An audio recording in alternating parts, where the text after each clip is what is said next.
The first day that I walked out on the flight line towards the Apache helicopter that I was going to fly was a winter day in Alabama. The sun wasn't quite up over the horizon, and I had my flight suit jacket zipped up against the cold. I walked out on the flight line towards that helicopter, and I saw it crouching there, looking like an enormous praying mantis lined up next to all the other Apaches also crouching there. The Apache is 58 feet long. It's 12 feet high, it's 18 feet across. On its nose hangs 3 different sight systems that see in day and night and adverse conditions. On its wings hangs any combination of the 2.75-inch folding fin aerial rocket and the anti-tank Hellfire missile. Under its belly is slung the 30-millimeter high-explosive cannon. It's the most technologically advanced and lethal helicopter in the world. I walked out on the tarmac on that winter morning towards that Apache, and I thought, who am I to fly this thing? I was an English major in college. And right there on the tarmac, on that winter morning, I had to make a decision. I had to decide to be better than any of the doubts that I was feeling. I had to decide to be better than any of the doubts that I was hearing expressed around me about why women think they need to fly this thing anyway. I had to decide right there on the tarmac on that winter morning that I was going to own my own story, that I was going to take control of my own narrative. Because who was I not to fly that thing? So I walked up to that aircraft, I put one foot up onto the wheel, the other foot up onto the forward avionics bay, and I opened that all-glass cockpit that opens up and out like a Lamborghini. Now, I've never been in a Lamborghini, but who needs to if you get to fly that thing anyway? I reached inside, swung myself into that front seat, lowered myself down, attached the 5-point harness, and began the run-up procedure that I would know so well that I would know it by heart, but I would always use the checklist. The power levers advance, the rotors come to full RPM, release the brakes, and then we taxi out towards takeoff. Now, who here knows which way you take off in the Apache helicopter? Come on. It's only lunchtime, you can't be tired yet. Which way? Up. Up is a good guess. Up is ultimately the end goal. In the Apache helicopter, like in any other aircraft, you turn the nose to face the wind. And when you use it the right way, the resistance will help you to rise. Remember that. There's a pop quiz at the end. In the Apache, like in any other aircraft, you turn the nose to face the wind. And when you use it the right way, the resistance will help you to rise. I just came here today from South Carolina where I had a chance to speak to a private company that, about grit and resilience. And we're going to go deeper than I had a chance to do with them today. We're going to go into really the foundations of grit and resilience. But I want to give you kind of the introductory piece of this as well before we go a little bit deeper into some of the research behind it.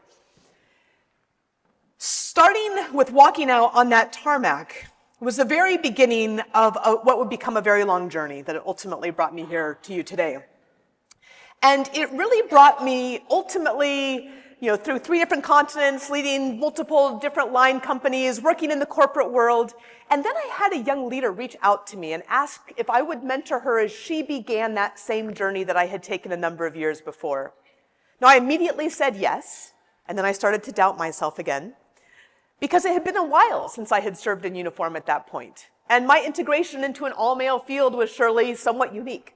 So I wondered how I could scale what I offered to this young leader, and if I did that work, how I could find a way to bring it to leaders like you, and you, and you, and this entire room, and anybody who's watching as well, as you go along your leadership journeys. And that became a project that ultimately turned into the Grit Factor, interviewing over several years leaders in the vanguards of their fields. They happened to be women, and they happened to be military. Every single one of them faced what Stanford law professor Deborah Rode called the double crucible, both the incredible challenges of the job at hand, in addition to working in oftentimes hostile or otherwise uninviting work environments.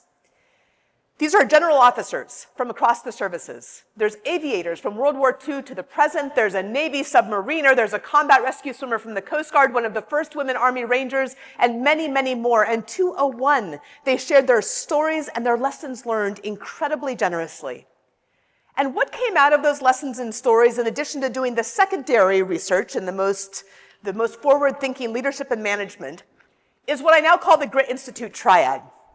And what the triad suggests, and the book is laid out in exactly this way in these 3 sections, is that grit is not this discrete sort of a thing that we take off the shelf for mile 23 of the marathon, although it's very helpful there as well. But grit is really more of the fabric of who it is that we are. And that grit triad breaks out, and we're going to focus on the foundation today, but it breaks out into a foundation that I call the commit phase. That's about you making the commitment to owning your own story and connecting to what I like to call core purpose or heart purpose. This is where we're going to spend most of our time today. But as you go on and read the rest of the book, you'll see the next leg is learn. And learn is about deep engagement in the present. So once you've owned the past, then we're deeply engaged in the present. That deep engagement in the present is about building your own team and taking care of your team, most importantly, because it's all about people. It's about the art and science of active listening, and it's about the mindset of success, which we may or may not have time to touch on today. Finally, we launch with that groundedness in the past, that deep engagement in the present, and we launch with audacity, the willingness to take risks, the willingness to face failure, the willingness to show up authentically as ourselves, but not at the expense of culture, and adaptability, the willingness and the ability to shift as circumstances change, which is something that we've all had to learn quite a bit about over the last 3 years. That's the Grit Institute Triad. So really, it's more than just this discrete thing. It's not just about muscling through, although there are times when that's helpful and necessary, but it's really a much more holistic concept. So where do you start? Where do you start with this idea of grit and resilience? Well, 201, the leaders that I spoke with and interviewed for the Grit Factor, 201 understood that the most important story was where they had to start. Now, the most important story was not yet the one of the organization. It wasn't yet the passion of national security or homeland security or whatever your area of focus is. The most important story is the one that you tell yourself. Now, I had to learn that a number of years before walking out on the tarmac. When I was still a senior at Duke University and I was an ROTC cadet, I was drilling with the National Guard as part of my scholarship. And towards the end of my senior year, I drove out to the State Aviation Office to receive my assignment for the years ahead.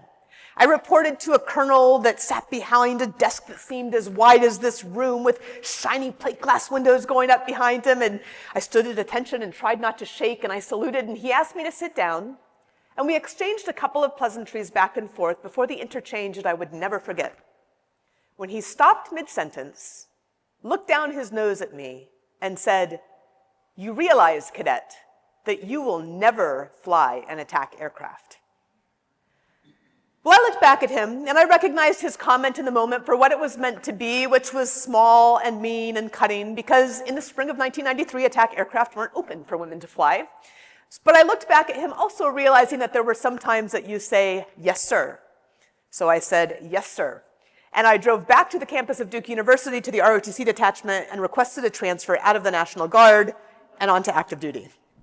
Now, later that spring, Congress changed the game on that colonel and on everybody else, lifting the combat exclusion clause, and suddenly every aircraft in the inventory was open to women and men to fly, and I thought that the sky was the limit. I reported later that year to Fort Rucker, Alabama for the Aviation Officer Basic Course and Flight School. Include here a picture of our graduating class, and the front row are the honor grads. And I made very sure that there would be a skirt in that front row. So I asked for and I earned the opportunity to transition into the AH-64A Apache attack helicopter. And I took my very first duty assignment at Fort Bragg, now called Fort Liberty, North Carolina, at the 229th Attack Aviation Regiment. I was part of the 3rd of the 229th. I went there ready to fly, ready to lead, ready to learn. And I was ready for that first platoon, that first leadership position that every young leader needs to be able to prove or at least learn about leadership. And I was assigned not to that platoon that was necessary for leadership development, but instead to a back office staff position as the assistant to the assistant operations officer, typing up the appendices to operations orders. And I did the best job I could. I got great feedback on my work, and I went to the captain I was working for, and I said, "Sir, I'm going to keep doing the best job I can at the work I've been given, but I wonder when that platoon's going to open up." And he looked at me and he said, "Lieutenant, the Army doesn't owe you anything." And I realized with a pang that I had done the work, that I had earned the opportunity, and that I may not be able to influence the outcome. So I kept doing the best job I could at the work I was given. And a couple of weeks later, the major that we all worked for, that's above a captain for anyone who doesn't have the military background, but the major we all worked for had us all come into work on a Saturday for no apparent reason. I like to say that the Army doesn't have HR in quite the same way as other places. And I remember we were all sitting at our desks doing our work, and he looked over at me partway through the day and he said, "Don't worry, Lieutenant, you'll be married by the time you're 25. Yeah, right? When people don't gasp, I worry a bit about that entire group. And I didn't say yes, sir, then, because I wasn't there to get married. I was there to fly and fight the Apache helicopter. I was there to be an aviation leader. So I went to see him that next week. And I said, "Sir, I'm going to keep doing the best job I can at the work I've been given, but I think I can do more." And he looked at me a little bit surprised, and he gave me one additional duty after another, and I made sure that I hit every single one of them out of the park, and finally I took that first flight platoon. Now, I tell you that story for a couple of reasons. Number one, if at any point I had decided to take somebody else's version of what my story was and what my narrative was and how I could contribute, I would have stopped dead in the water. I've told you a couple of these examples. I could give you at least a dozen more in that same period of time. So you have to start by owning your own story. You also have to ask for what you want. Major General Dawn Dunlop, that I had the honor to interview for The Grit Factor, says she tells every young leader, never assume anybody knows what it is that you want. You have to ask for it. Of course, you have to earn it, right? You have to earn it. And then you have to ask for it. And you may have to ask for it more than once. Every opportunity that I had in the military, I had to earn and I had to ask for, usually more than once. So don't be dissuaded by the fact that it isn't served up to you on a platter. It never really is. You have to ask for it. Now, the next part of this, though, gets into the second part and really the foundational piece of what I'm hoping that I can leave with you today and cover today. And that is working on the second part of this commit phase. Now, the more that I get into the research, the more that I get into the stories, the more important this becomes. And that is making the decision to become purpose-built. And I'm going to talk to you about what I mean by that in just a moment. Owning your story is the first step. The next step of this commit phase, and this is this deep internal work, right? This isn't yet external work, is becoming purpose-built. Now, it's hard a little bit to talk about purpose. I'm going to get into some of the details in just a moment. But really, the place that I like to start with talking about this, and this is part of a program that I run through the Grit Institute, is borrowing a technique to go deeper than why. All of you have probably heard about starting with why. It's a great place to start. The problem and the danger of that is that most of us end with asking why. And it doesn't go nearly far enough. So I want to suggest that we borrow what will seem to be somewhat randomly, a manufacturing technique that was developed by Toyota a while ago to drill down to the root cause of deficiency. And that is asking why not one time, but 5 times. We have to peel back the onion for ourselves. This is not yet your organization. This is not yet your team. This is just for you. This is deep internal work. And every single one of you in this room has got to spend the time doing it for yourself. So you peel back the onion. So let me give you the example. I'm working in this operations office, not flying the Apache, not doing the work that I thought that I was there to do. Well, why was I there? Well, I was there because I was an Apache helicopter pilot. I was there to fly and fight the Apache helicopter. Okay, why? Well, I was trained to do so. Why? I had asked for, I'd earned that opportunity. Why? Because I wanted to serve my country. That's pretty good, right? But it's not far enough. Force yourself to drill down to at least the 5th level why. And the way that you can assess that you've gone deep enough is that you've gone to a place and you get to a place that is agnostic of the job and agnostic of the organization. That's really hard when you're committed to national service and national security and all those things, right? Agnostic of the job, agnostic of the organization. So, why? Well, I was there to serve. Service was how I was brought up in my hometown of Anchorage, Alaska, where at our church we made food for people who didn't have enough, and we delivered meals on Christmas Eve before we went home to our own. That was a part of who I was and how I was raised in the world. So you get down to the values level that is unique to you. The purpose that we want to talk about today is about values moving into action. Values moving into action. That's the level of purpose that is ultimately unbelievably powerful in a way that you cannot even begin to imagine. So now let's get into some of where some of this new work is coming from. I'm going to tell you another story, and this is backing up into my time in the military, because you know that it was an honor to have served. I hope you'll hear that from any of us who have worn the uniform. I know you will, and any of us who are working for the betterment of our country and the security of our world, which is many of you in this room, so thank you. But when I think about what was really important about that time, and there's some cool, sexy, fun, flying stories, but we're not going to talk about those today. We're going to talk about what really matters. And I want to give you the example of one of the first weekends when I was in Korea. I was assigned to Half Attack, 1-2 Aviation, the most forward deployed attack helicopter battalion on the Korean Peninsula. We were 10 kilometers south of the DMZ in the city of Chuncheon.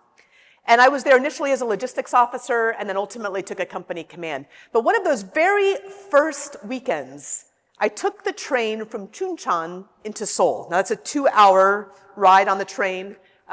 This is sort of what a train station might look like. It's also what the train happened to look like because it was one of these very inexpensive local trains where people just jam in. So it's not just about finding your assigned seats. It's about just trying to find enough space for your body, however it is that you can find it.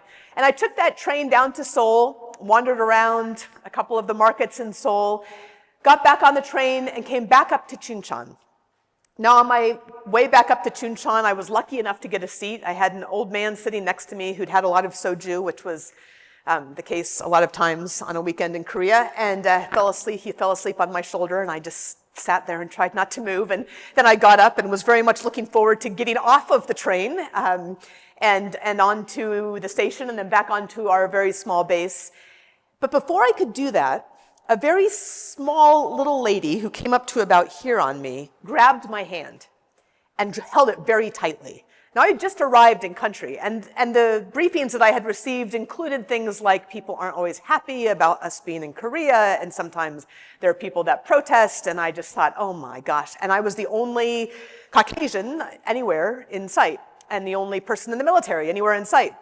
And I couldn't do anything to release myself because I was hemmed in with everybody else. And this little old lady held my hand, and we kind of moved in this kind of mass of humanity off of the train and onto the station platform. People began to disperse a little bit, but she continued to hold my hand and then grabbed my hand with her other hand. And I thought, oh my gosh, what is happening here? And then she looked up into my face, and a couple of her family members were standing with her, and her face was creased with the years, and she had tears streaming down her face. And it was usually assumed because I was a woman that I was a teacher, so I kind of got off scot-free on some things. But she looked up at me and she said, UGI? UGI?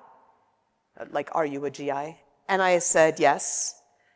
And she said, and held my hand with both of her hands. Korean War, thank you, GI. Korean War, thank you, GI. And I get chills thinking about this. I didn't earn that thank you. Other people had earned it well before my time. But that sense of purpose, that sense of serving something greater than myself, than ourselves, in a way that required potentially the supreme sacrifice, and did require that of many people, is a really unique and important thing. And I believe that is what every single one of us needs to be connected to.